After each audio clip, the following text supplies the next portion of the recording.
We haven't played E6 yet as a team. We know they're a fast-paced team. Kind of just talked over their gameplay and what we need to do to adapt and match up with them. They kind of like to flood hills and hardpoint, so we're definitely going to have a lot more hill presence against them. And then their S&D game, we've seen a lot of their strats and the way they like to play. Don't want to say too much, but we definitely are ready to adjust to what they like to do. How we prepare for a team against Ghost Gaming is we just go out there and play our game. I mean, they may have beat FaZe, but I feel like that was a weak FaZe. Zuma had problems with his hands. Clay had something going on, I believe, with his tooth. I don't feel like they should have played, and Ghost Gaming just took advantage of a weak FaZe. I feel like the roster changes of between the Emery's and Royalty, I feel like it definitely benefited E6. They have Proto just being fast on the map, and they have Royalty on top of that, so it's just definitely something we got to shut down. I personally think if we're pulling up to our standards and we're taking those first 2 maps, or at least taking a 1-1 per series, we can 3-1 them.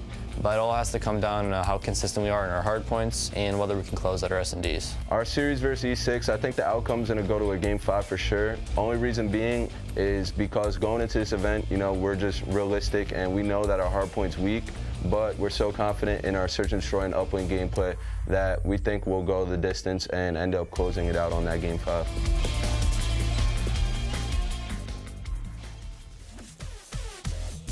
Up next on the main stage here at the CWL Global Pro League, Enigma6 take on Ghost Gaming for the first time this weekend, and I'm excited to get this game underway for the simple fact that yesterday, Merc, Ghost Gaming impressed everyone. It just kind of shows that Anaheim wasn't really much of a fluke in terms of what they did in groups. Yeah, absolutely. I mean, this was a team that, I mean, they were a team. Like, everything just seemed to work out very well. They obviously, you know, were able to beat Elevate and FaZe yesterday, but this is going to sort of be a huge story, I think, for the rest of the weekend, especially for Enigma6, because I felt like we didn't see the best E6 last night.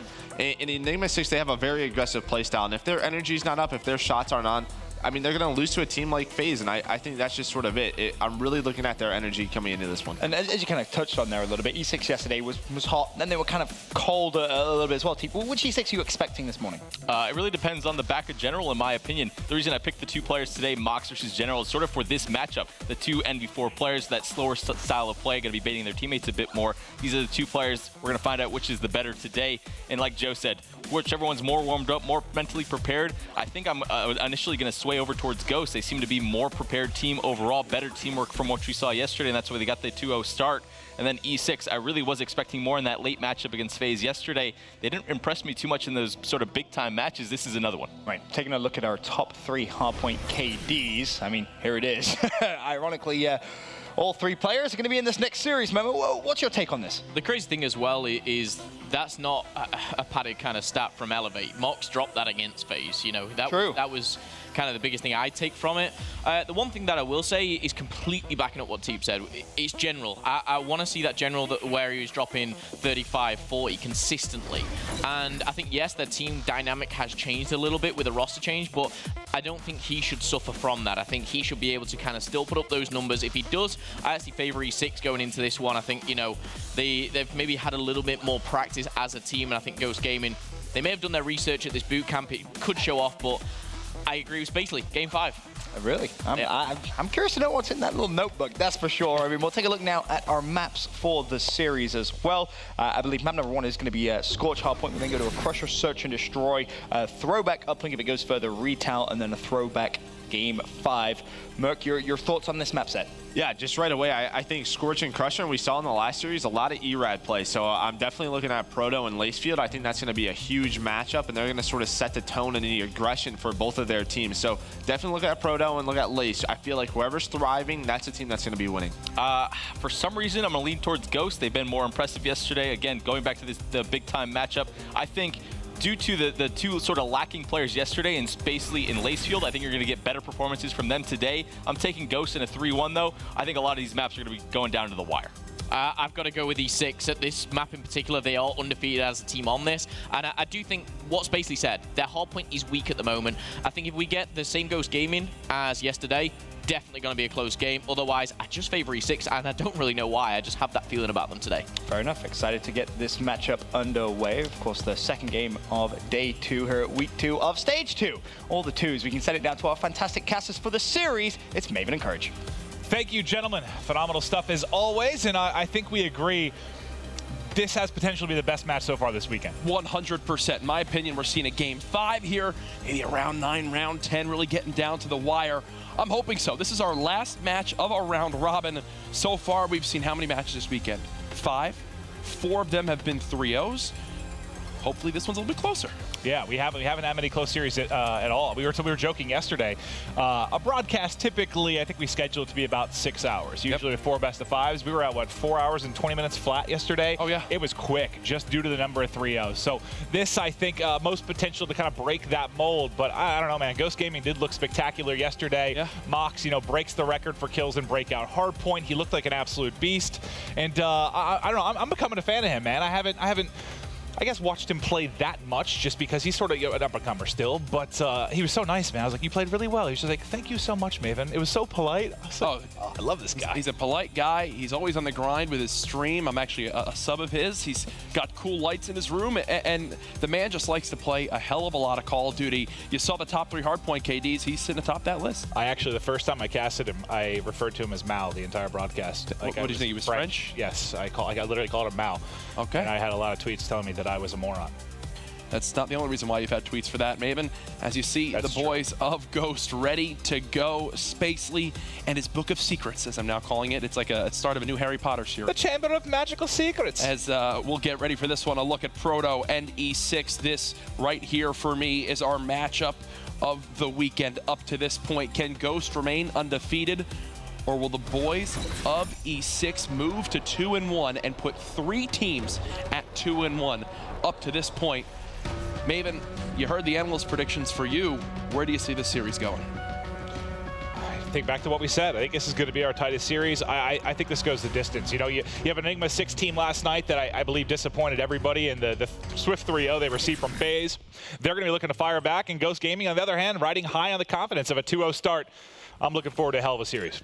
Let's get it started. Mox right towards middle map, double trophy, blocking the grenades. Lamagod on the hard point. This is the setup they want. Every nade shut down lets Lamagod push right on through to this close pocket. Love that break from Ghost Gaming. So far, so good. They're going to be fighting this entire time to try and break through, flip the spawns. Yes, it's the favorable spawn to get time on bridge, but you need to get set up. As we rotate out to Turbine, you can see they're still controlling the rock spawns, trying to fight in. Enigma6, though, on the other end, trying to rally some time. Already you're seeing how these roles will play out on this map. Some great shots there from Royalty, but Proto immediately hitting that outer wall run, flanking and pinching towards the hard point, shooting the player who was behind cover for Ghost. Aggressive SMG. You see General rocking that K-bar. He's going to fit that kind of mid-roll for his team, can get in the hard point, can fly around when they need him to go for a break. On the side of Ghost Gaming, Mox with that NV4, still rocking the weapon that gave him so much success yesterday. And Lamagod, the guy is going to be up in your face, close on engagements. Look, he's the first one soaring on him with Lacefield. He's there for the trade as Ghosts look for the break on this Turbine hardpoint. So far, though, it's been a solid hold here from Enigma6. A couple players up inside the hardpoint. Mox doing his best job to try and contest, but with him dropping, you're going to have a bit of a stagger spawn here. So only 2 players left to push for Ghost Gaming. You're only going to have, what, 2 cracks at this, really, with a full 4-man up. You stagger again as Lamagod drops. They might not get a full 4-man push. Oh, yeah, and it's because of this awkward angle General still playing inside this L-wall side. They still have yet to kill him. The pinch, though, might be Ghost Gaming saving grace. It's Lacefield on the flank. Oh, gosh, that was an ugly gunfight. Lacefield with the beatdown, though, does get the break, so he was the difference maker there. The 2-piece from him, 39-30 to score currently in favor of Enigma6. And you can also keep an eye as we get ready for the next rotation. That number 4 on the minimap, that's going to be Mox, already set up inside of rocks. He's the guy that can maybe end up making a big play when they start to push through to try and break into Hangar. The first engagement, though, going to be Proto versus Lacefield. That's a matchup that I'm really looking forward to in Game 2 when it comes to Search and Destroy. Gets a great timing on him there for the first kill. Mox uses the NV4 for the first kill. Now has swapped over to that K-bar again.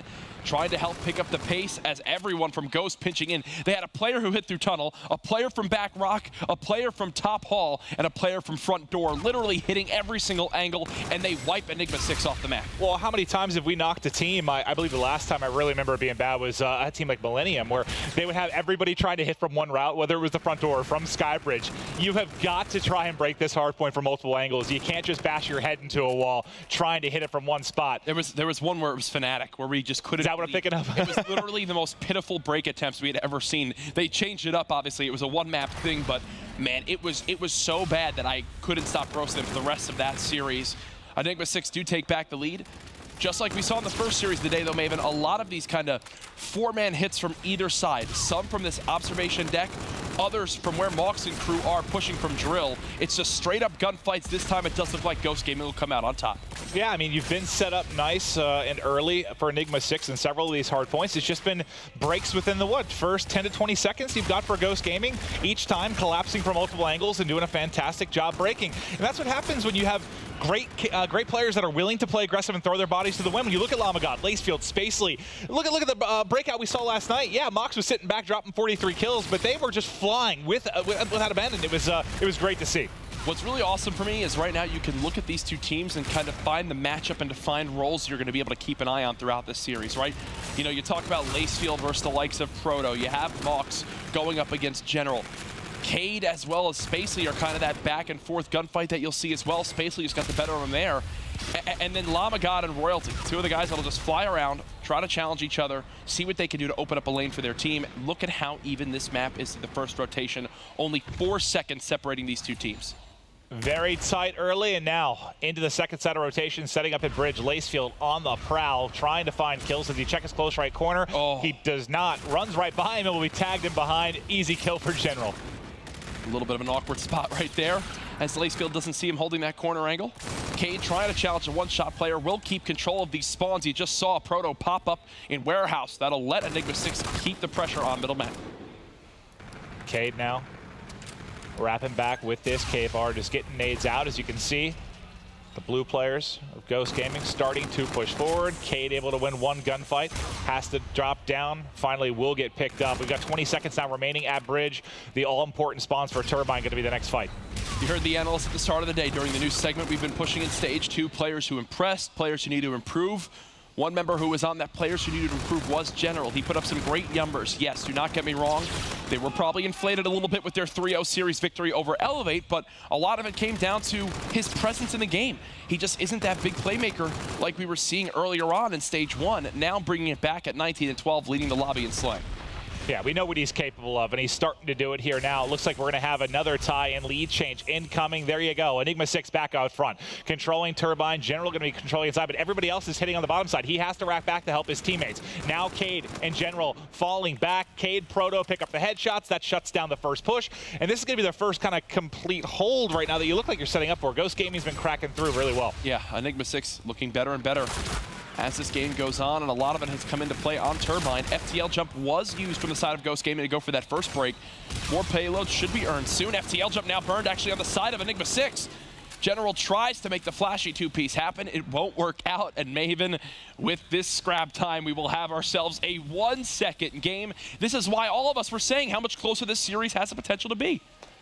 It's true, it's true. But I thought Enigma6 did a good job. You got, what, 40 or so points there. By the time you broke through for Ghost, you then get spawned out in Hangar, and you're set up for the next hard point. Can they hold on here? They weren't able to do it the first side through. Ghost broke in very, very quickly. Remember, they hit from basically every single angle, now bunching up front. Reinforcements coming in from Ghost. But Enigma6 holding strong thus far. It's 3 kills in a row for Royalty. But Lacefield and company trying to say otherwise as him and Mox both find kills. This is their chance. They have a 2v2 for the moment as players spawning up for Enigma6. E6 still holding, Jack. They were ready for the push from underpass as well. Royalty just spinning around with this high sensitivity, keeping the action going, try to challenge this top door. The biggest lead now of the game for Enigma6, up to 40 seconds, potential for a full 60 here. Remember, as he rotated to this hard point, the score was 137 to 137. Finally, Ghost Gaming break on through, but the damage has already been done. Well, it's back-to-back hard points, where you have the opening setup for Enigma6. They get 40 or so points, and then with basically just over scrap time remaining, Ghost breaks through. That's the first time they've been able to put back-to-back ones together, and that's the reason they're now enjoying their biggest lead. What do you know? Another hard points up, Enigma6 in early control. Ghost Gaming coming in today, undefeated in respawn game modes. The only map they lost was to phase and search and destroy. This could be the first one that they drop, and it's in the hands of Enigma6 now, as they have 3 players really heating up. Proto still doing what he can. More of a quiet map from him alongside Lacefield, that matchup we talked about. Not too influential in this game up to this point. Well, let's see if Lacefield can change that right now. He's got a good angle for players pushing in. Now has to over-peek because he missed the opening shots, but with teammates looking over him, he still has stayed alive. 2 players left, though, for Enigma6, doing the best he can to dip and dive. As Mox picks him up from behind, we know how good he's been in that role. Oh my goodness, this game could not get closer. Lacefield staying alive. One final challenge is here. The scrap time will go over to the side of Enigma6, and it's Cade again, the 2-piece at the end. 24 and 20 from him. Now has just caught up to it. General in total kills, over a minute in the hard point as well. It's all going to come down to that rotation between Turbine and Hangar for me. Can Enigma6 hold like they did the last time through, or will Ghost break like they did in the first rotation? Wow. Look at the close spawn on the side of Enigma6. 3 players spawning right in top Hangar. The side of Ghost Gaming, they were still kind of turning around, getting set up. Meanwhile, players were already flying into the hard point. They get blessed right there for Enigma6, as they're now back up by 20 seconds. Yeah, we may not even get to a Hangar if they keep holding bridge this well. Cade doing a brilliant job inside. An assist as well goes towards Royalty. He has Centurion ready to go, getting closer and closer to Trinity Rockets, but will end up falling. Cade right now, great job, 27 and 22, and he was a player to look out for from day one, if you remember. He's stepping it up here in a big way. Lacefield just tried to stay alive in middle map. The split spawn comes in. It's Mox all by himself. He's going to go for a little bit of a cheeky play here. The super, super high wall run, just trying to buy time for his team. They're not expecting to be this high up. General spots him, though. That could be the kill Enigma6 need to clinch the map now, as they're just within 15 seconds of a map with victory. You will have Mox coming back with camo, though. Can we go to his POV, as he's likely going to have to use it to break. He has find the opening kill, trying to take care of the Centurion, shuts it down, doesn't even need to use the camo, still has it here to hold. This is very much a game, Jack. 40 seconds remaining. Now Centurion out for Ghost Gaming. Payloads to work with inside. Mox. Royalty gets a kill on the flank. Oh, the 3-piece from Royalty with reactive armor. And right there, he'll shut the door now. On to Ghost Gaming. There's only one player close enough. It's Lamagod. He's been killed off. What a play from Royalty. 25 and 18 ends it on a 5 streak to win map 1. Yeah, you get a lucky close spawn there in observation deck, and maybe Mox can pop a camo and try to get in one more time, but they spawn the whole way out in rocks. There's not even another opportunity for another attack. Royalty, though, that's how you use reactive armor. It was Lacefield with a nice play in the breakout last night, finding a 2-piece. It's reactive armor from Royalty this time, getting it done. We commend Ghost Gaming earlier on the map for their ability to push out multiple lanes to break towards that Hangar hard point. Great, they do exactly that, right? Well, we got to give the same commendations to the side of Enigma6 at the end there. Not panicking towards the final moments of that game. Still getting 2 players in the Hangar. Still getting 2 players towards outer catwalk. Pinching. Royalty winds up turning everybody's attention towards him with the reactive armor as he gets basically a free 3-piece there.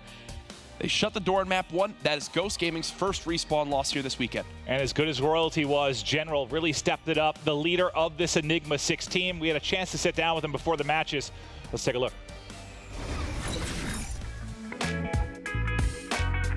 Ever since I was young, I was always known as Jordan General. And, you know, it's always stuck by me. Everyone called me a general because when I was first young, I used to play with Legos, and, you know, everyone used to, you know, say, oh, you're the general of your Lego army. So that's part of the reasons why I got my name. But my family takes it fine. You know, they're perfectly fine with it. Yeah, I would say that my name change also speaks of, you know, being dedicated to Call of Duty and, you know, the team. But, I mean, at the end of the day, I just wanted a whole new, fresh start and see what that could bring. Ooh, the music in that video got me feeling some type of way right there. Yeah, lady is watching right now. Yeah, right? He might be single. I actually have no idea. We'll ask him after the series. Maybe if we get a post-series interview. Big victory over Ghost Gaming. General, though, he's locked in right now. He did exactly what he mentioned they needed to do in the pre-match video when they talked about the series versus Ghost. General said, we need to come out into Uplink at least with a map. We need to go into that 1-1. If 2-0, great. They now have an opportunity for 2-0 here. They just did what no one else could so far up to this point this weekend, and that's take a respawn of Ghost. Yeah, I think yesterday was interesting in the sense that I think we knew Ghost could be good, but they exceeded expectations. And I think for Enigma6, I did not think they were going to 3-0 by FaZe. I didn't think there was any way. I thought that was going to be a much longer series. FaZe makes it look easy. You know, I saw the guys kind of chatting after that loss as they're getting, you know, prep for day 2. They're definitely looking a lot stronger. I don't know if that's one where yesterday for Enigma6 you had easy 3 over Elevate to kick off the day. Never really kind of got warmed up and into it. The next thing you know, you're going against a pissed off FaZe. But, man, they look good there. Just think, this is the last match of our first set of round robin, so that would mean we've seen every team face every other team. If E6 did win this, I mean, have E6 beat Ghost, Ghost beat FaZe, FaZe beat E6, and all 3 teams would be 2-1. Talk about a breakdown heading in to the rest of day 2. That's exactly how we thought this could go, right? I mean, when you looked at it, not to knock Elevate too much, but there weren't many of us that thought they had a chance to come out top 2. We thought it was going to be a battle between these 3 teams, and that is exactly what we've gotten thus far. Crusher, Search and Destroy going to be up next between Ghost and Enigma6. What do E6 have up their sleeve to take this to a 2-0 map count lead in our best of 5? And what can Ghost Gaming do to bounce back after their first respawn loss? I'm wondering what kind of notes they now have on E6's Search and Destroy play. You know, I mentioned kind of during the game on Hardpoint that I was really interested in kind of that Proto versus Lacefield matchup. Yeah. Both good at finding first bloods. Proto, one of the more efficient players, but we know how aggressive Lacefield can be. But this isn't a map like Throwback where you're just going to be hitting those mid-rails, having a one-on-one gunfight to basically kick off every round. It's going to be a bit different here. A lot more about team fights and trading. But I am really going to be looking at those 2 guys to find those opening kills. Here we go. Ghost versus E6. Crusher, Search and Destroy. Lacefield and Llama God draw some attention towards that A site and immediately dart away. I think Royalty just had a great spot. He did. He went for the high flying peak in middle map. He does see multiple players go towards A, so E6 will be able to rotate early, but Ghost Gaming, they're ready for that answer with the opening 2 kills. Yeah, I thought that was going to work out really well, where you had a guy planting the bomb. You have a 4v3 advantage kind of in that situation, but could not have played out differently for me. Great hold there by Ghost. I was with you. I thought the vision they got was going to be all the difference. Yep. Not when you don't win gunfights. Here's Mox at the end with the final cleanup. Knew Proto was weak, so he just pushed for that kill and ended the round early on. I've got to say, Ghost, off the break, they always have a strategy ready to go. I do, though, think from Enigma6 that was the right call. You saw the cross. You don't think you're aware. You try to catch them as they're planting the bomb. Just doesn't work out. Royalty's goal was just to kill the player off the bomb. Even if he was immediately traded, it would have made it a 3-on-3 with no plant down. But Papa Mox was there. Papa Mox was there. This will be a very quick round, though, towards B, as it's going to get hectic quick. First blood for Royalty. Second challenge now in from Llama God. Proto is there to give his team the number advantage. A second kill now for Llama. It's down to the wall run where he gets caught reloading. General now all by himself in the 1-on-2, and I think they've just spotted his back. They most certainly have. Mox just behind him. Should have the cleanup. Ghost Gaming now up 2-0. About to say, gave himself a chance with how fast he got that first kill. But a couple bullets in him, and it's an easy cleanup. And that was tough. I mean, Cade on the wall run. General, he's still towards mid-map, not there to try and trade it out quickly. Still, he had a chance in the 1v2. Comes up a little bit short. E6 now down 2-0. They've lost an offense. They've lost a defense. What do they change up now as the game goes on? No surprise here. Mox, middle map with an AR, spotting what he can on the cross towards B.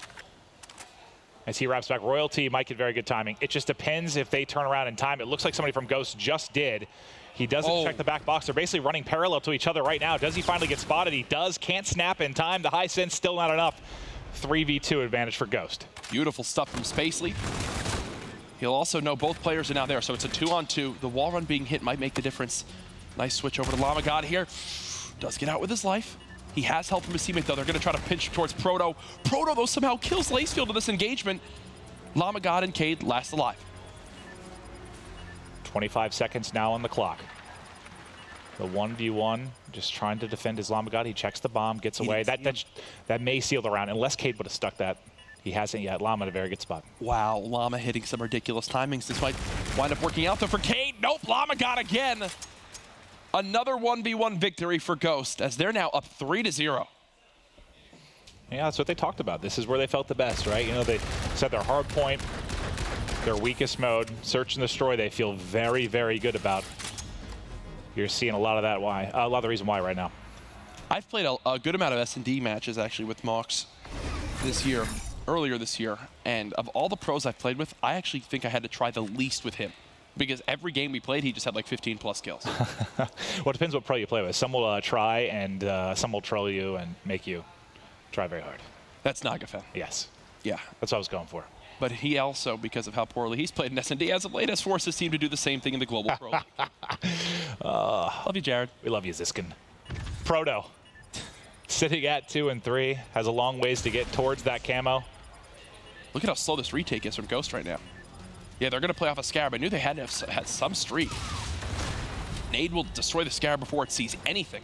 So now 15 seconds already off the clock, and Ghost haven't even pushed the site. Yeah, that works out really, really well for Proto. Gets a little bit fortunate there picking up the Scarab. He's been tagged with nades, just continues to shoulder peek, but that's an FTL from behind. It's Lamagod finding the 2 opening kills. Somehow he survives through General's bullets, and now it's Royalty. 15 seconds left, so much work to do. One at the close edge, he's going to be dropped. Already on the defuse. Mox has got it. Did Lamagod have reactive armor as well as FTL jump? What was that? Yeah, I don't know if it was some missed shots. I mean, must have been, but he survived in a situation it certainly seemed he shouldn't. And that's, I feel like we've seen a lot of round-in kill cams now from Lamagod. Oh, the guy, he's already got 8 kills this game, but you think of what he just did. Slid through onto the bomb, gets a beat down on the first player, FTL jumps behind the crate, gets the 2nd kill, stays alive and forces Spacely to get pinched for the 3rd assist, and then lays down, covers his bomb planter to close out the round. Nearly gets the ace. Big reason why Ghosts are now up 4-0. Laceville just waiting in case there's some aggression coming from the wall run, but you can see everybody flying in now on the flank. Mox is already ready for it. The battle's going down behind him, so he's going to go ahead and push on forward. There is one player here. Spacely. General's there. Gets both. Individual plays being made right now by everyone on Ghost Gaming. Can General now make an individual hero play in a 1 versus 3? First gunfight, tags him up, should be able to win this one. Gets away with his life, now turns this into a winnable situation, but he still has to get the defuse, the re-peek, still tagged. 5-0 advantage for Ghost Gaming. They're in cruise control. They're just picking Enigma6 apart, Maven. Simple as that. Every round, it just seems like Ghosts are ready for what Enigma6 have to throw at them. A lot of it, too, is they're dictating the pace, right? Like, they're bringing the action to the side of Enigma6. Think of that retake on the site. Even there, Mox completely ready. You have Spacely already on the flank. They know what Enigma6 are about to do before Enigma6 even show it. Well, let's see what they flash on defense this time. 3 players inside hitting you, all 4 pushing from Enigma6. Royalty finds the first. Spacely should be dead in a moment. I have no idea how he's still up. Goes vertical and does find the kill. Now, quickly, a 2 versus 2. A ton of time on the clock. Bomb in Cade's hand. He's not working on the plant quite yet. Just feeling out the position. Now I believe he's getting that down. And where they're planting for, they should run right back into the hand of Ghost Gaming. Do Ghosts check the underpass area? It doesn't appear so as of yet. They did just spot one go in towards you, so they're getting all the information they could ever ask for. Oh no, Lacefield loses the one-on-one engagement. Mox needed one more bullet there, but Enigma6 now gets a round in. That was just unfortunate for Ghosts. They actually played that very well.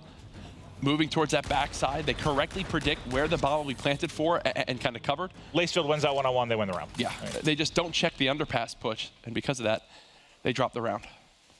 We haven't seen very many 0-5 comebacks. Are we going to see one now? No. The game's going to end right here. Lamagod's going to finish with 11 kills, and that'll be it.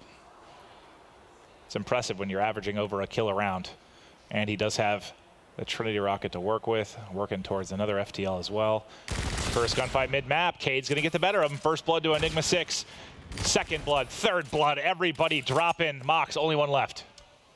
I jinxed it. Mox all by himself.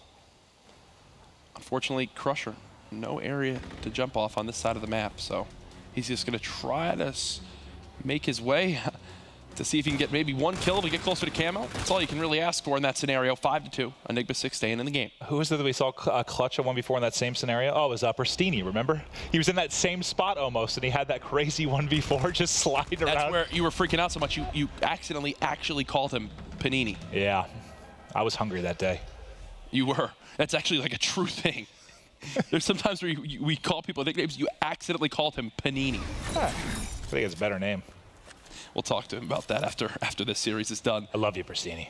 4v4 off the break of the round. First blood so far. Big difference in why Enigma6 has slowly been able to claw back into this game. And we saw, I believe it was Cade, 1 kill off the Trinity rocket. So that could be, yep, they'll be getting set up here. That's gonna get him towards it. They'll have something to work with. They are coming in, though. Does he survive? The answer is no. Lamagod's Trinity takes his Trinity off the map. Won't be able to use it this round. There's another kill for Lamagod. This should be the final round, unless Royalty and General can go big. First kill in. Royalty drops. It's now going to be up to General. He's been in so many 1v-something situations. GG. That is it. Ghost Gaming will take it 6-2. The final round count. Streaks again. Very, very good tool on that outside site. Ghost Gaming know it, they retake with it, and they'll now tie the series 1-1. Yeah, you were just kind of waiting for that one to end. It was so easy for Ghost Gaming early once they got a 4-0, 5-0 lead. Nice job by E6 to start to fight back a little bit, but it was too little too late. I mean, maybe if Cade gets some streaks, you have some payload errors on the side of Ghost Gaming, you have a chance, but yeah, not really. I think right now you can look at the series and you flip a coin. You got Uplink up next, the swing game in this best of 5, with both teams tied 1-1. That's what General thought that E6 needed to do when heading into Uplink. We saw Ghost Gaming have some great Uplink maps yesterday. This one for me, absolutely do not know who to call. Enigma6, your #1 Uplink team from stage 1. Can they keep it going here in stage 2? We'll find out after this quick break.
It's another G Fuel key player matchup, and it's only right it's between the two superstar AR players for their respective teams, General for E6 and Mox from Ghost Gaming. These are the stats from yesterday. Mox with the 1.36 uplink KD was a big reason why he was our standout player from day one. 8 total points as well in the thrashing they had of Elevate, as well as the victory over FaZe earlier in the day. General, that kind of sums up how he plays uplink with his team, though. He's the one getting the kills, while the rest of his team are putting in the points. This is your G Fuel key player matchup for Game 3.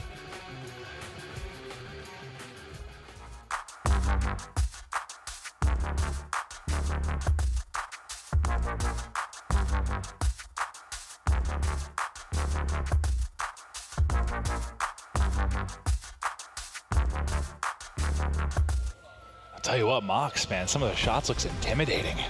Yeah? His gameplay has been intimidating as well. We'll see if it stays that way, though. Heading into uplink, you got Merc with that one. If I saw him in a bank, I'd be preemptively hitting the silent alarm. He just looks like he's ready to do something. I don't know. Okay. I actually don't know how to even bring that back to talking about Call of Duty. Let's do it. I trust you can do it. Welcome back to the CWL Global Pro League Stage 2 presented by PS4. My name is Jack. This is Clint Maven Evans. Hey. He's 10 years older than me, and we do everything together. Star-crossed lovers. Thanks, buddy. All right. I'm standing on a box. The series is tied up at 1-1. This is my actual height. What if we actually look like this on broadcast? Looks ridiculous. I tip your toes. Woo, thank God for this little box, and I'm still shorter than you. Thanks, Mom and Dad. But no, this series, the players just getting warmed up and good to go. The map now just starting. If you're just tuning in, it's 1-1 between Ghost Gaming and Enigma6. Ghost, up to this point this weekend, 2-0 in series, atop this group, but if they drop this one now, in the best of 5, the storylines will develop forever. That would put you at FaZe with 2-1, Ghost Gaming at 2-1, Enigma6 at 2-1. That would make me a very happy camper. That's exactly what we want. I mean, we haven't had a scenario similar to that since, everyone being 3-3 going into Sunday back, week 2, stage 1. It makes it more exciting, man. I'm a gigantic fan of everything coming down to Sunday. That's what was great about last week, though. I mean, yes, there were some blowouts. Yeah, LG kind of cruised, but just it all coming down to that EG Fnatic. That's all you can ask for. Here we go. Uplink Game 3. We're watching Cade off the break as he's going to be challenging immediately right towards his top ticket side. And you see Proto. He's already soared towards middle map and gotten first blood. Beautifully done. 3 down. No hesitation. Have to go. This is a 1 point. As long as you go, go, go. That's exactly what they do. Proto's got it in his hand. He might be able to flush it through. Goes for the deep 1 point toss. Too deep, though, in fact. But it ends up working out. It's a pass. Okay. Well, yes, we'll count that as a pass on that one. As Enigma6 get the dunk in just 30 seconds. And it all starts with everyone on their team getting a kill on the opening break. You literally could not ask for something better. Well, that's got to be up there as like your #1 rule in a way. Kind of avoid getting 3 or 4 down, right? Like, just avoid team wipes. When that happens, you're guaranteeing points for the other team, especially when it happens around mid-map. Good job by Enigma6. No hesitation. They get forward, get points on the board, and they'll enjoy this early lead. But can Ghost Gaming now fight back? Perfect in respawns through day 1. They've already dropped 1 to Enigma6, who are looking much improved here on day 2. Proto shot right now with that K-bar looking very, very good. He's 5-2, double positive off the break. And he's moving forward with this drone. Should have a 1 point play. As the rest of his team's just soaring around inside Barn, looking to keep this lane clear as they want to keep the pressure on. Loving what I'm seeing from Enigma6 so far, dictating the pace of the game. They absolutely have, but now a few players down. This is going to enjoy a little bit of breathing room for Ghost Gaming as they want to wrap it out through Courtyard. Lamagod going to keep patrolling through mid-map. He'll be the one that can hit a flank as the rotation does come in for Enigma6. He's able to weaken up a player but not finish it. Will the interception be there at home? It is picked off by... Oh, no, sorry, goes through. I thought I got picked off for a second. 3-0 lead. I'm blind. No, it wasn't. Oh, it was intercepted. Okay, okay. Well, you all right, dude? I have no idea. All right, calm down. I'll handle it for 30 seconds. Regain composure now. I'm just going to go take some deep breaths. Go ahead. Lacefield doing what he can. The duo with Lamagod doing a great job of relieving some of this pressure middle map. Enigma6 finally backed into their base. You've got 3 Ghost Gaming blue arrows surging on through, and a pinch now developing from Spacely. This is all the signs of a dunk unless General can do something about it in middle map, and he's done just that. As the drone will be pushed on out, it's a pass and a throw to keep it away from their base. Llama continuing to work towards these streaks as he's patrolling the mid-map.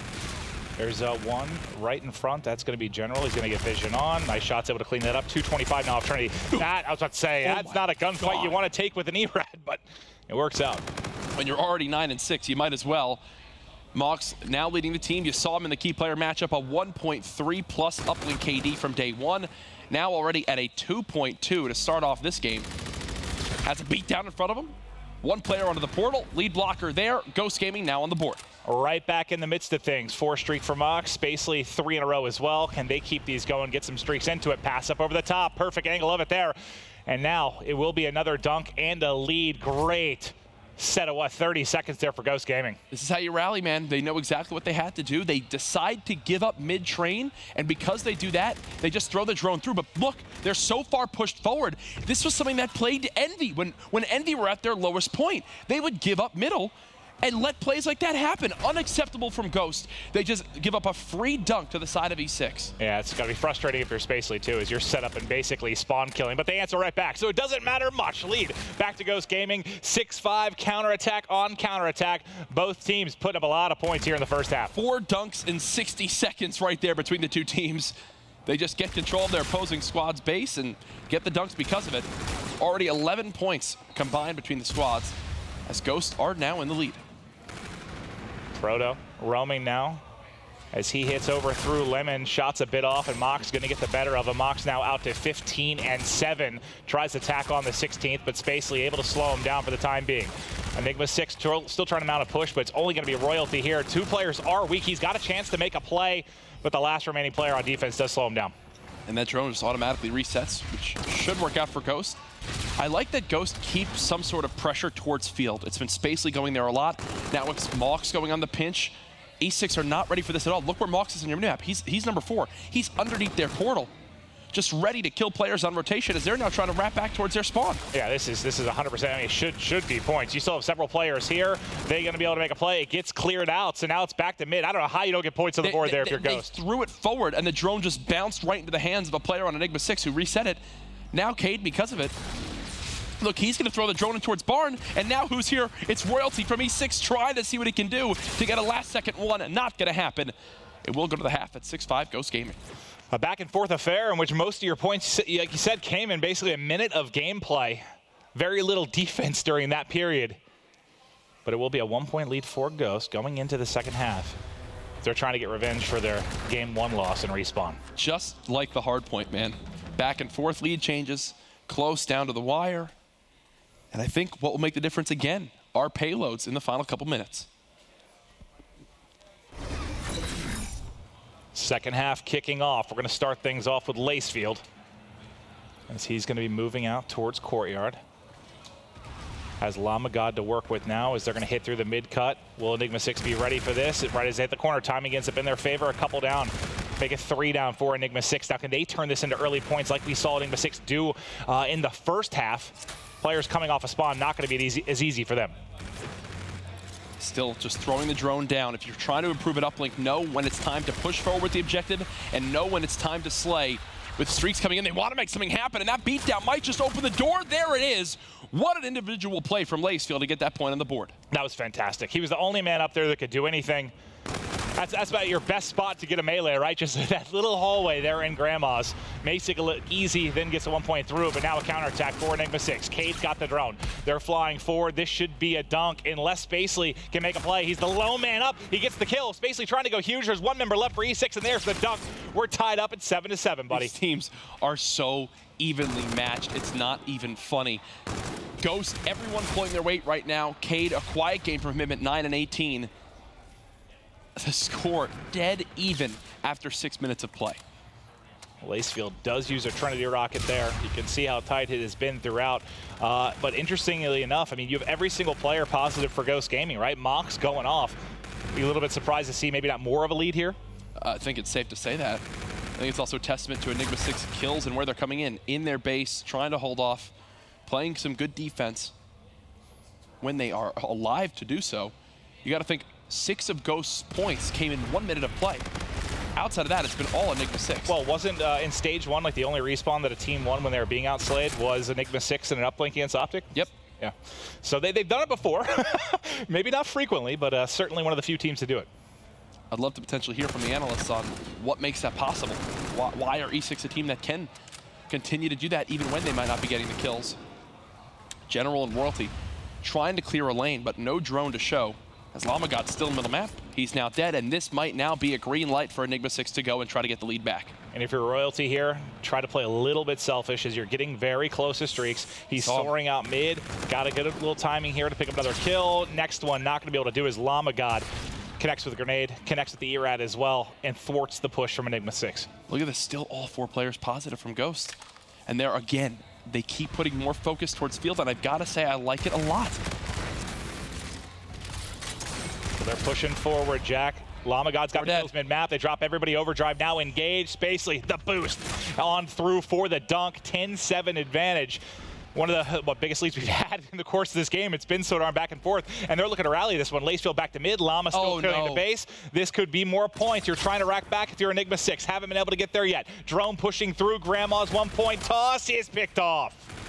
Beautiful stuff, Royalty, keeping it a 3-point game, but this is an example of one of those spots where you hear TP mention it, where you just got to change something up. Try something different. You know, Ghost, they weren't getting a ton of points on the board inside too. So what do? They go for a push down in field. They know they have overdrive. Beautiful stuff from Proto. There goes the camo now, Maven. So overdrive used, camo used, and it's still a winnable game for Enigma6. I swear we've seen more and more camo players getting kills. Like, not even with the wall run that you can see a little bit, just getting gunned down. Hey, players improving a little bit, trying to pick up those kills, but you're still in an advantageous position in the fact that you're Ghost, you have a lead, you have drone in your hand, you're biding your time, and Llama Gods in the back of the base wreaking havoc yet again. One player up for Enigma6. This should be more points for Ghost. Llama just going massive right now. He was brilliant in the search. He's the catalyst here in the uplink. Spectacular stuff, but only 5 bullets in the clip. This is a top 5 play right now from Llama God, a 6 streak, a combined 10 streak now for the squad. He's the reason why Ghost Gaming are going to close this map out with a W. Streaks coming in as well, looking to add insult to injury now. Finally dead, and the only reason why is because he's stuck in his streak. And I'll tell you what, for Enigma6, you lost 1 uplink in stage 1. You'll already have lost 2 here in 3 series. You've got camo to work with. A dunk here maybe gives you a chance, but that camo player cut down now on this side.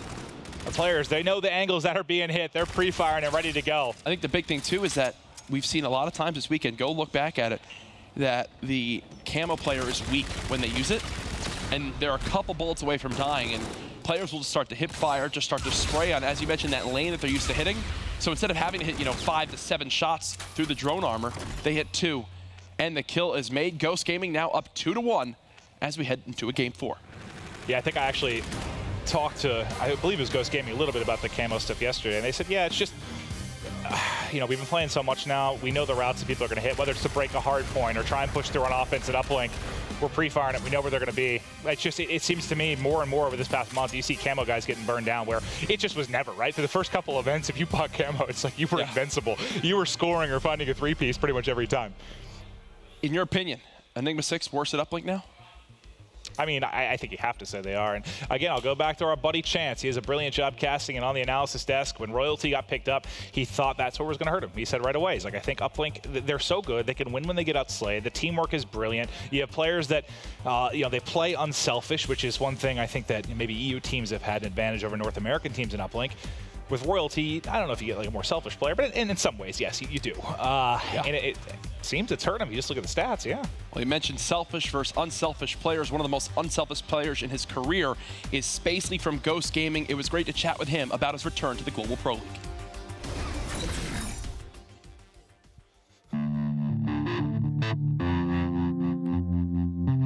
I actually got into Call of Duty because I was into some legal trouble. I was actually arrested when I was 13 years old for something I didn't do. I ended up beating the case and going to trial and whatnot, but I was in juvenile corrections office for a week, and then I was on house arrest for 3 months, and those 3 months is what got me into Call of Duty. The journey since the fans have last saw me have been really stressful, a lot of time going into the game, having to sacrifice, going to hang out with friends and whatnot, just because I knew what I was capable of, and I had to break through and put the extra time in to get back where I am now. Teaming with Slacked and Classic in the past, and now seeing them on top, it's definitely a great feeling. It's kind of bittersweet, like those are my best friends in gaming, and it's really good to see them successful, but it's definitely a feeling as well that I want to top them and take them down and show that I belong there as well with them. The thing about our roster that makes us click so well and just works, I couldn't really explain it going into when we first formed the team, because the talent pool of players going into relegation was so small. There was a lot of swaps in between that people don't know about that we tried with different people, but for some reason we just played with this team, practiced, and put the time in, and it just ended up working, so we're really glad that happened. But I think it's just, everyone has the mindset and the hunger that's needed to make the Global Pro League. This team is incredibly hungry. Spacely, in particular, a man that's been on the outside looking in for too long. Now he's back. Lots to prove. I love it. Spacely, he was joking about how he looked during yesterday's matches. Maybe not the cleanest haircut he's had at an event or the sharpest beard. He was saying that just shows how much I was grinding prior to this weekend. He didn't care about what he looked like. All that matters is results in games, and Ghost Gaming are now one map away from being 3-0 in the first set of our round robin matches here in week 2. And it's such a big difference. I mean, versus, like you said, the 3 teams going 2-1. You know you're fighting for your life tomorrow. Is that still the case if you're 3-0? Yeah, more than likely it is. But gives you a little bit of breathing room, right? Kind of rest easy. I mean, it gives you a map advantage over Enigma6. It gives you a map advantage over FaZe, and you're not worried at all about Elevate. So that's as best you could ever have through the first set of these matches. But here we go. And here is the strat that I hate every time I see it. It's Mox with the DMR, and already bringing out some different type of grenades, launching them right towards those power positions on the high wall run. Some differences. I love this. I thought I saw Iron Man for a second. Yeah, right? Mox, though, connecting. This is a nice little start. Look at the time they're getting. You see the spawn now coming in for Enigma6. They've been caught off guard for sure. Llama got already pre-aiming there, the push out from Curve. So we saw Nagafen try to attempt this. I actually talked to Nagafen about the DMR break, and he said Mox is the first person he really saw use it. This is an example of a time where it does wind up working out. Obviously, we've seen it work out less than how much it's failed. Right now, the guy's still live. He's 2-0. He's just hitting his shots. He's down to 9 bullets in that gun. He'll have to pick up an NB4. Well, I think that's what it boils down to, hitting your shots. Yep. I mean, the last time I think I saw Nagafen do it, he whiffed 10 when he went over the top. You just have to connect. It's not the easiest thing to do, but you see Mox getting the better of it. And look at the lead they enjoy here. First sight on Bridge, 39-3. And that's where you talk about, maybe watching VODs, prep that goes into the event. Just coming off on a strong foot here in Game 4. I love it. Trying to stay alive top plat. It's actually General who shuts him down. 44-5 now the score difference. As already, Ghosts have tried some unique strategies. They brought out some different types of grenades. The DMR works out. 3-0 still from Mox. And, I mean, you get blown out in the first hardpoint, but also you're at risk of giving streaks early, which you cannot feed in retaliation or breakout. You can't do it. And you had, I believe, Lacefield really close. Yeah, 200 points away now. If he gets a kill and this contest goes back and forth, he's able to recapture. You're looking at building streaks very early. Well, what's funny right there, you can tell that that was his goal, right? Because he fades away out of the hardpoint instead of challenging forward towards the player contesting. If he fades away, gets that kill, the second that he's out, that gives Enigma6 control, the kill, then obviously the retake would have given him enough for the streaks. That was his goal there. Doesn't work out either way. This is what made Ghost a threat in hardpoint yesterday, Maven. They get the first, 40 seconds of the hardpoint. They give up the scrap time, but they slowly but surely build their lead to a point where it becomes something that just can't be overcome. Oh, Proto right now. He killed, about to say he killed 3 and got an assist, but the shot's a little bit shaky on the final man. Instead, what a different story. Now it's Spacely with a clutch 2-piece to hold on. Oh, God, almost a perfect break from Enigma6. But now Spacely looking to do damage. First shot's on point. Second fight can't win. Now it's a 3-piece from General before he falls. And it's like Ghost has done just enough to hold on here. And Ghost has done just enough, and they get the close lower street spawn. So not always what you want, but there's still 30 seconds on this hard point. They don't need to overextend yet towards Broken. They'll fall back, make sure they get these 30. It's about to be a 100-second game as everyone on Ghost is positive. I'll tell you what, you heard Spacely say hardpoint, a mode they struggle in. It is not looking like that right now in retaliation. They were undefeated on this map in game mode domination in Anaheim. This is by far their best hardpoint map. Let's see if they can pull out another win here. They already have beaten FaZe on this map. Look at the spawn out. Oh, no. Bar spawn from Proto. There's a chance here for a 3v3. Unfortunately, the pinch does come in. Nice job by General to recognize that lower street push. General now significantly more kills than the rest of his team combined. Cade sitting at 1-8, but I mean, there's not much to speak about for Royalty, for Proto.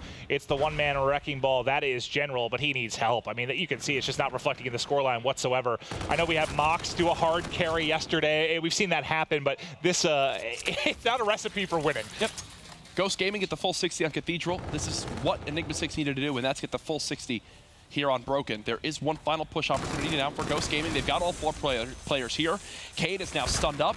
Tac Mask is something that Enigma6 have wanted to have at times on Scorch, and now on this map 4-2. Ghost 120, 59 for Enigma6, the score difference. We'll get the final 5 ticks here, Jack. And they're just up a little under 70 points right now as we get ready to go. Spacely wrapping around through lower street. They're going to have to try and break into hotel hallway. Nice grenade, but the rest of his team has dropped. It's all on Spacely to try and make plays. Kills 2, weakens another. Lamagod not able to trade it out as Enigma6 continues to hold on in hotel hallway. And what an interesting story this would be, at least for your kind of first set of rotations, if where they really bring it back and turn it into a game is a perfect hold in hotel. But suddenly it's Proto by his lonesome as all the kills go the way of Ghost Gaming. Finally, they clear it out. You mentioned earlier the streaks potential for Ghost Gaming with how positive and well they started off. If there's a silver lining for Enigma6, Maven, it's got to be going into the second rotation that they don't have any streaks for Ghost Gaming, right? Certainly, yeah. Especially with how, remember how close the game 1 hardpoint was, really back and forth. Usually on retaliation, when that ends up being your type of game, you're ending on bridge as your final hardpoint, and that's when those streaks can come into play. So certainly, yeah, you got away with one. A couple players were close to building them for Ghost, but didn't quite get to it. Cade coming to life after the 1-8 start. Beginning to get involved, especially in the kill feed. Lamagod, though, the man goes off in throwback. Uplink, Nameless, giving him some props on Twitter. Now, continuing to be a nuisance here on the flank in Hardpoint. General, though, on the pinch, still getting some kills. FTL jump burned, though. Well, I think you're seeing a player in Lamagod that can do it all, man. He was good, what? He was good in the search, good in the uplink, showing great moments here as well. Another player that is great to see back in the league. I just love the story that is Ghost Gaming, man. They're fighting back against all odds. 40 seconds now from 100 at Cathedral to just 35, the difference in score. And a big reason why, Royalty stepping it up, General continuing to stay hot. You got Cade now getting some kills. Royalty still on the hard point. Another 3 streak from him, 15 and 12 now. Royalty doing what he can, just playing his life. But you'll see there'll be no more pushes. Final second ticket away. It's now to get the lower street. Can Royalty find some intro kills to give them a chance? First win inside a hotel. Pre-aims bedroom. Nobody there. Gets fortunate, though. Just saw him on the push. Going to get gun up and ready for this pressure. Swapping over to the K-bar. He's fast. He's flashy. He's Royalty. And he's a huge part of why they're now coming back in this game. Jack, 225 off Trinity. Scare about to scout and open things up. Maybe got a little bit of information. Yeah, try to do what he could. Either way, staying alive inside bedroom for as long as possible. Unfortunately, though, his teammates pushing through Bike Shop just aren't never able to get on through. They do get in the hard point for a moment. Lamagod doing what he can to keep pressure on that hill. General does get the break. Still, it's possible for Enigma6 to be within 10 seconds maybe if they can get this time. As Mox falls, they should. There's one more to pressure. That's Lacefield. There we go. One by one. Finally, it falls to the favor of Enigma6, but you see already set up now, spanning across Market and Cathedral is going to be Ghost Gaming. Can Enigma6 break through? They struggled to do it at times. They need a break here. That's a challenge you just can't have if you're Cade. You're already having an off map. You just had a teammate die. Just wait for them to come off spawn. You know what weapon Mox has in the backside of the map. 20-second lead now for Ghost. Looking to get a second full 60 on Cathedral. And similar to Search, and in this type of scenario, who gets the first blood? Who can find the opening pick to try and get the break? But it's Lamagod in from behind. And that, even though he gets one kill, it's so disruptive, right? Just making sure you don't get the 4-man push to come through and try to fire through. But Enigma6 has gotten in. They've gotten set up. I thought that flank was going to slow it down a lot more than it did. Nope, Royalty's a difference maker, man. He was, what, 12 and 12? On that top bridge hard point, now 23 and 14. A minute and 12 seconds of the hard point. He's doing everything for his squad. If they hold this full time, they will take the lead after they were down 118 to 18 on the last Cathedral hard point. We expected an incredible series, and we're getting just that. Enigma6 has now taken the lead, and General, looking to be a playmaker here, does find one inside. Not able to get away with his life as Lamagod in behind there at Elwall. If you are Ghost Gaming, you need to catch your breath for a second and finally hold a hill like you did earlier this game. They have been terrible in the second set of rotations at just holding a setup for longer than 15 seconds. Royalty individually broke it last time. Finally, they will get the first hold, and look at how far out these Enigma6 spawns are. They're not even spawning lower street. It'll take a full 15 seconds to challenge yet again. Lamagod doing a good job holding the pressure from bridge. He's picked up. Stay alive. Yep, stays alive. Excellent play there. You know your backup is Lacefield with reactive armor. He's waiting if the pressure comes his way. Lamagod just had one go over his head. It works out well for him. Connects on the shots and does clean up the kill. But there is a breakthrough for Enigma6. They've gotten in. There's 2 players still here. Cade and Proto trying to do what they can. They work together perfectly. That's 2 kills for Cade. At least give him, what, the final 15 to 20 seconds. Reactive armor on both teams. We haven't talked about Lacefield a lot this game, but the man's 25 and 15 with 2 minutes inside the hard point as he's bouncing around looking for more challenge in front of him. General cuts him down, but either way, the kills on rotation going in favor of Ghost Gaming. Llama got the next man up inside, finishes one weak player, able to tag up another but not close it out. E6 now going to enjoy a bit of time. Royalty does have reactive armor to work with. Gets a nice timing there on Mox and gets to the back window. Spacely, not a chance in that gunfight.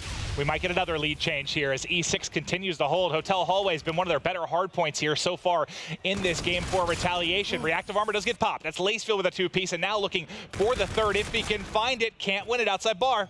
Reactive armor popped by both sides. Centurion ready to go from Spacely. Proto with a great challenge, knows the player's weak. He's going to go ahead and force the action there, but Enigma6 getting out of the hard point. Okay, they just gave up 9 seconds without grabbing any of it. So instead of being at about 236, they'll be at 226.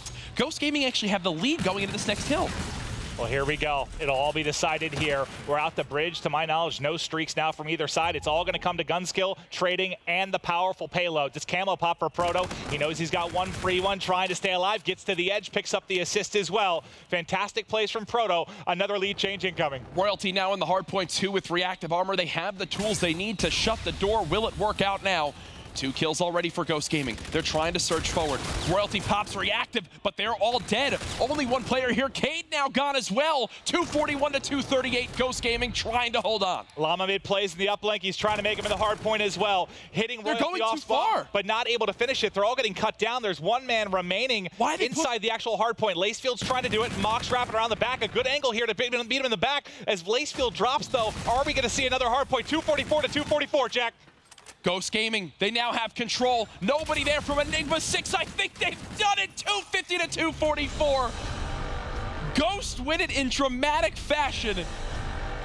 A heartbreaking loss for E6 there. I thought they had a major blunder made by pushing forward on those spawns, but Lacefield again, the difference maker on that map. Well, Lacefield, and then it was Mox as well from L-Wall. He tagged up one in the back. He got a kill as well. They're in a, 2v3, 2v4 kind of scenario there. Yep. They do just enough to come out on top. Their teammates come back in as reinforcements, and they win it.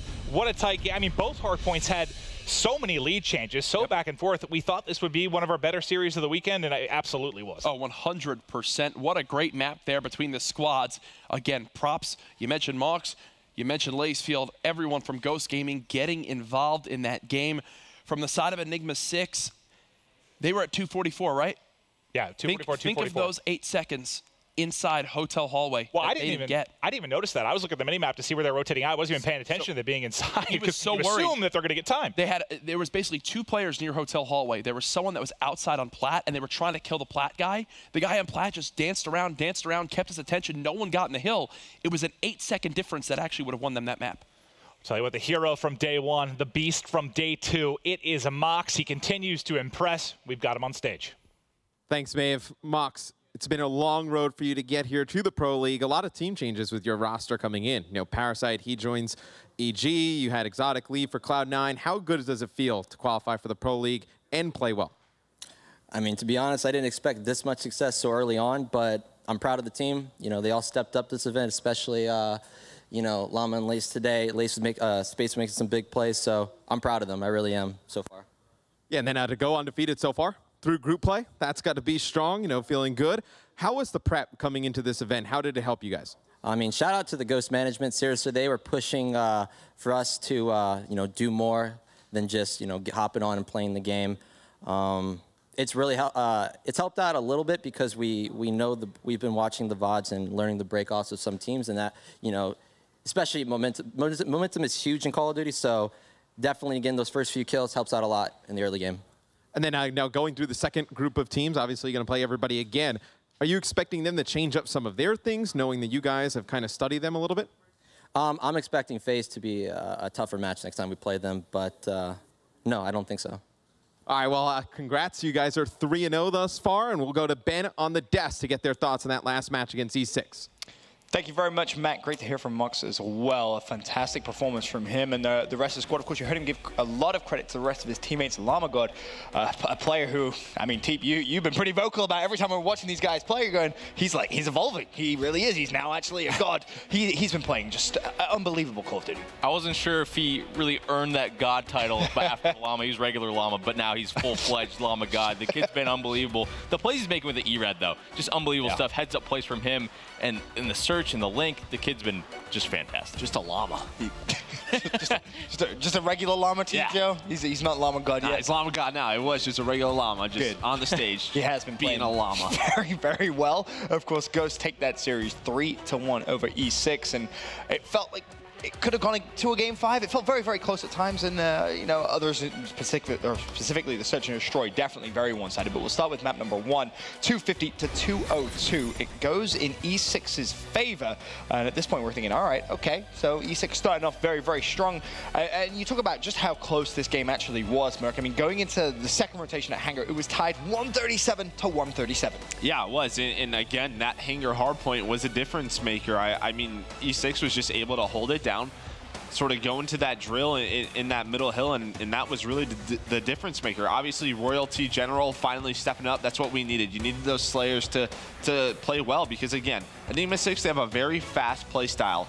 And in order to play that way, you have to be getting your kills, and they were able to do that exactly what you wanted. And Cade, he was sort of the X factor for me, using that K-bar with General. Right. Just put a ton of pressure on the map. I just kind of talking about that Hangar hill as well, Teep. You noticed something interesting. In terms of Ghost, they played Hangar just beautifully in the first rotation, and then the second rotation, a couple of mistakes came through. Yeah, I think they just rely on Mox a little bit too much. The fact that he's able to win that rotation almost by himself every single time they play this map is impressive in itself. But the fact that they didn't group up and fight for that back spawn the second time around on Hangar really, really punished them. And we're going back to the other series, I think the FaZe series, where they didn't really focus on Hangar enough, or actually FaZe got the full 60. Sort of the same story here with E6. It kind of brought them that momentum back in that first hard point. Right. Just kind of uncharacteristic mistakes that a lot of teams need to work on. You need to fight the back.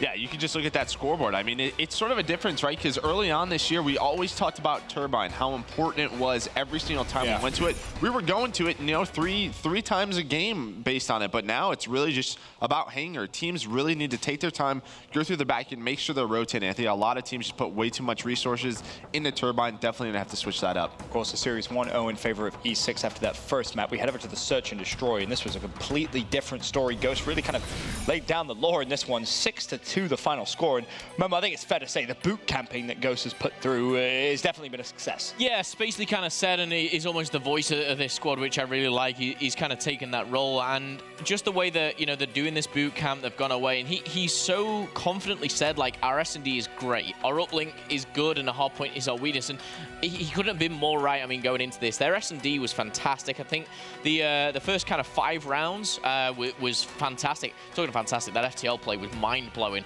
Just the reactions coming in from, I think it was Lacefield, but just to kind of see what Ghost Gaming have done with their Search and Destroy, it just kind of shows that, you know, sitting down, looking at how you're playing, looking at how everyone else is playing, it really does pay dividends, and I think more teams should take that into consideration. Definitely a good point there. But in terms of the game itself, it was kind of made even easier for Ghost, it felt like. Just the individual plays they kept on making. Just multiple times where Spacely, Lace, Lamagod, you saw the FTL beatdown there. Just some crazy stuff from the individual side of things. E6 wasn't able to get those trades out on that B side of the map specifically. And when players are able to perform that well on their own and pick up one, buy enough time to pick up or get that trade onto the second kill, it makes the rest of the round just so darn easy. I'm sure Mox was just hanging out, having a great time on that one, just having to pick up the scraps basically. And the fact that Llama single-handedly can sort of stave off so much pressure is impressive in itself. Right. And man, we talked about how a lot of players being bad at using FTL.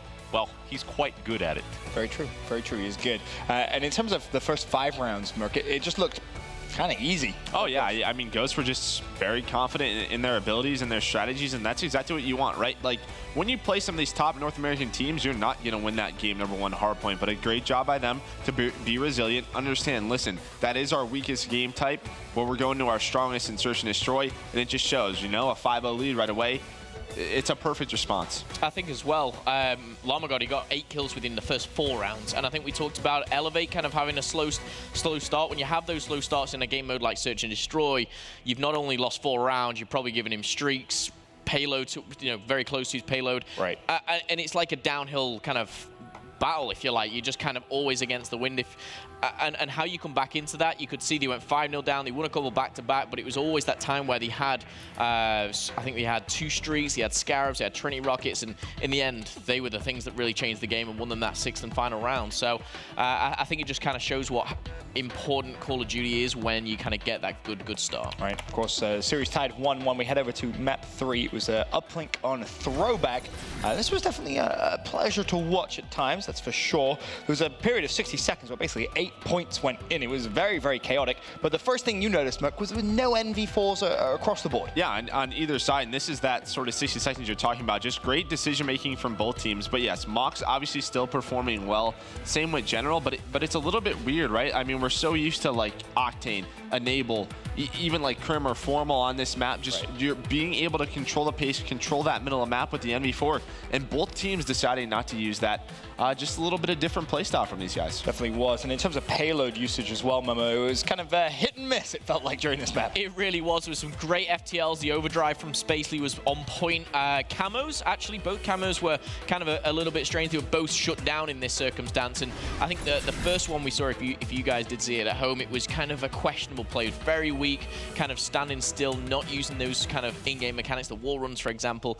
But yeah, I think there was some very special plays. Again, like Teep said, that FTL play is kind of coming. The FTL plays were cool, but also I got to mention my boy Space. 8 points on the board in Uplink overall, which is impressive in itself. But it was really the overdrive play through Barn that opened up the door and made the game so easy. That play that he was able to take it up through Barn got them that 10-7 lead, and a 2-possession game in Uplink just makes that end game situation so much easier on you and the team. So I think the payload ability from him was very, very good. And then I don't know what happened, but in that second half, Lamagod just kind of ran away with things, and he got, his KD like doubled in the matter of a few minutes. So it was just crazy stuff from them overall. The slaying, I didn't really expect them to outslay a team like E6 this easily, but they seem to keep doing it. So yeah, it was plus 22 at the end of the game, which it's very hard to do. Enigma6, luckily, they got 7 points. They were in that game for a long time, but you have to look at players like Cade and Proto that have to step it up if Enigma6 want to make sort of any run on these second half of matches. Right. Ghost up 2-1 in this series. At this point, we go over to map number 4, and this is where it came to an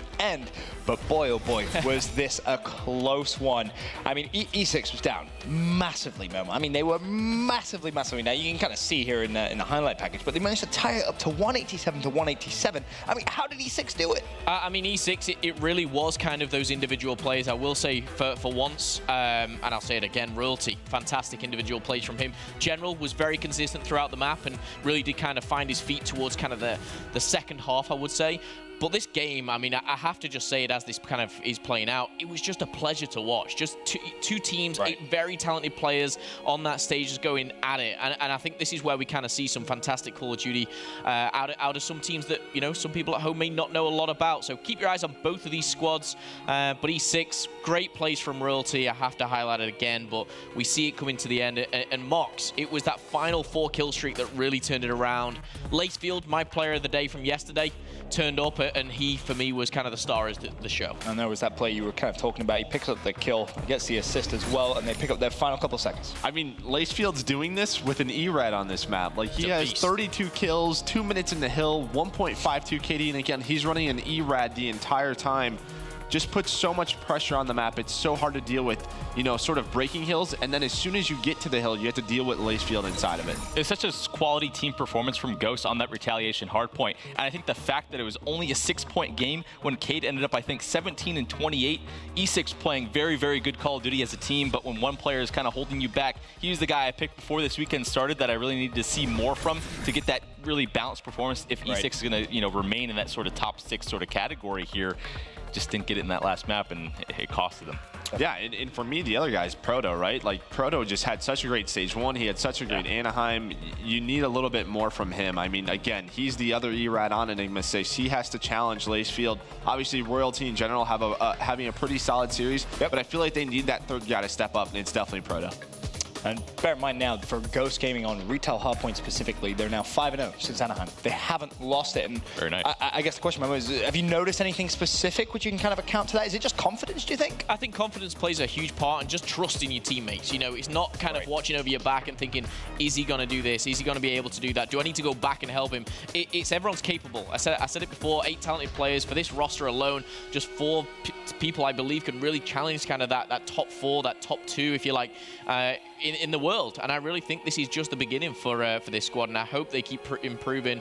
It seems like they're putting in a lot more effort than most as well, and I think they're being rewarded, so congratulations. I think on retail, specifically talking about Ghosts, me and Joe were talking throughout the game of how annoying it must be to play against them. On the broken hardpoint setup, for example, Lamagod is so darn high up on that wall over towards that bridge side, just catching timing after timing. Players just can't seem to find him in the sky. Very annoying to play against. And then overall, Mox seems to be solidifying himself as one of the best NV4 players. I don't know where he's at right now, but maybe around top 5. The kid has been unbelievable. I think the fact that that longer range map is where he's going to thrive is why they've been so consistent. Definitely been a fantastic performance from Ghost so far. Joe, they find themselves now top of the group as well, 3-0. I don't think many people may have had Ghost at the top, but they're still playing just fantastic Call of Duty all around. Oh, absolutely. But again, it just started. Obviously, they have 3 games left. A lot of things can change, but they're in a very good spot right now, especially with big wins over Enigma6 in FaZe, because that sort of tiebreaker situation that we deal with every single week, when you're winning 3-1, you know, to both of those guys, they have to match that, right, to sort of overtop that. So a lot of pressure on those teams. Well, still plenty of Call of Duty to go throughout the day, but we should take our time to advertise. Of course, Stage 2 tickets, they are available. You can purchase yours over at mlg.tv/Pro League. Open to spectators Friday, Saturday, and Sunday each week. So a little bit different than Stage 1. And of course, the Pro League running through June 30th to July 30th. But we are now halfway through Day 2 of Week 2 here at the Call of Duty Global Pro League, presented by PlayStation 4. We've had some fantastic games so far. And more importantly, of course, Ghost leads the group unbeaten at 3-0. Up next, Ghost look to go 4-0 against a struggling Elevate. We'll be back after this.